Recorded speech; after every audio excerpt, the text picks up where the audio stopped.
All right, any moment now, President Trump expected to sit down with the British Prime Minister Keir Starmer, the president, at one of his golf courses in Scotland. On the agenda this morning, the humanitarian crisis in Gaza, the war on Ukraine, as well as the trade deal the president just struck with the European Union. With us now, CNN political commentator Bakari and former White House spokesperson for President George W. Bush, Pete Seat. I want to start with this trade deal, the 15% tariffs on European goods coming into the United States, the deal struck with the EU. Is this, Pete, A, political victory, B, an economic victory, C, all of the above, or D, none of the above? I did not know this would be a multiple choice test this morning, John, but I'll just quote Donald Trump, who said it's a big deal, and the president of the European Commission, who said it is a huge deal, which I found interesting because usually Donald Trump is the one who uses the word huge. But I will take both of their words for this. It is both a big and a huge deal. I know we talk about the European Union as a single entity, which as an economic bloc, it is.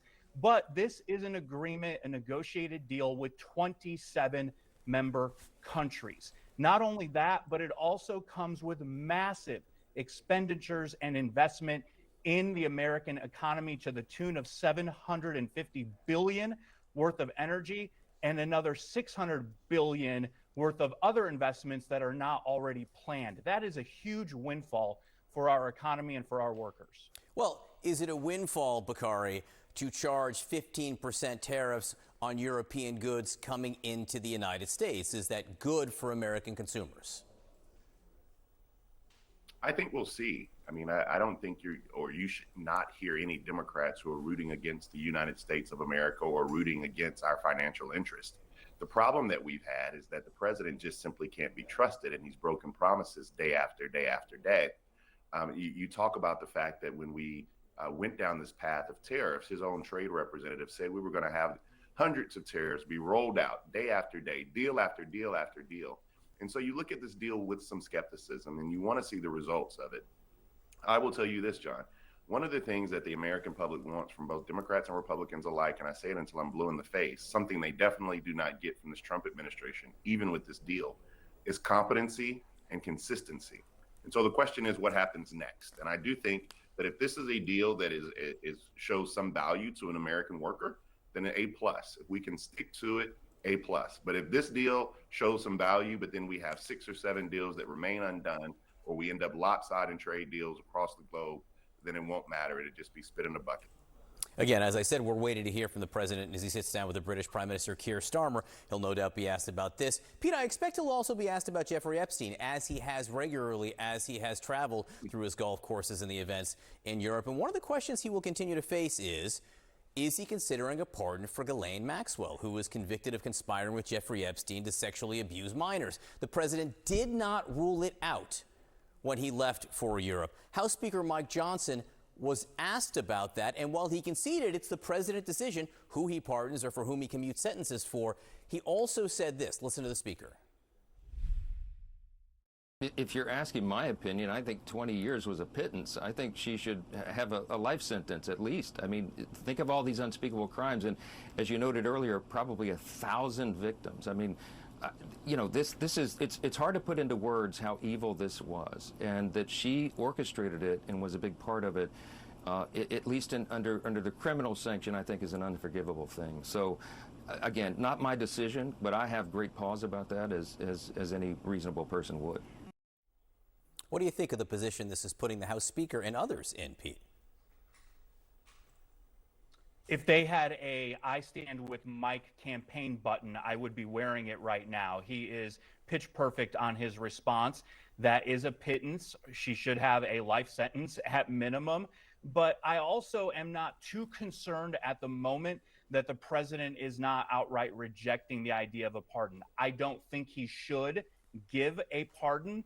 But if this is part of the conversation with Maxwell to get her to divulge everything she knows, to make her think that a pardon may be possible, then fine. Let's play that game in the public eye for a couple of weeks until we get what we need. Then don't give her the pardon. That is a huge, huge error.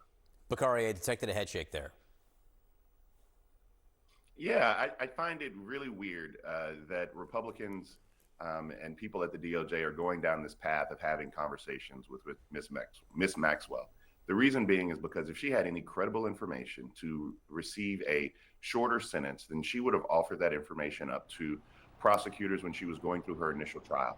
Never in the history of history has anyone said, oh my God, now after I've been sentenced, let me tell the truth and divulge all this information. What we do know, though, is that there is a list. We do know that there is information. We do know that Pam Bondi was going through files, but the MAGA base was just caught out being fools on this. I mean, that's exactly what it is. The president of the United States has made the Republican Party look foolish, and he's made them look foolish on one of the most sensitive issues we have, which is child sex abuse. Donald Trump's name is on the Epstein call logs. It's probably on the Epstein list. And because it's on the Epstein list, and that's what reports say, he does not want to release it. I have a feeling that what we get won't be a full list. It's probably going to be blacked out, blacked out, blacked out. Bill Clinton, blacked out, blacked out, blacked out, blacked out, blacked out. So, I mean, I find this to be ironic, and it's sad. It's a testament to who Donald Trump really is. Again, we know or we've reported that President Trump was told his name is in the Epstein files. We do not have any reporting in that, whether it's on any list or whether there in fact is a list. That is something that we may see depending on what Congress gets or others get in terms of Epstein disclosures. I do want to ask about the president's new fight with Beyoncé, which seems important to the president because, Pete, he did post on True Social, I'm looking at the large amount of money owed by the Democrats after the presidential admit to paying probably illegally $11 million to Beyoncé for an endorsement. Okay, this never happened.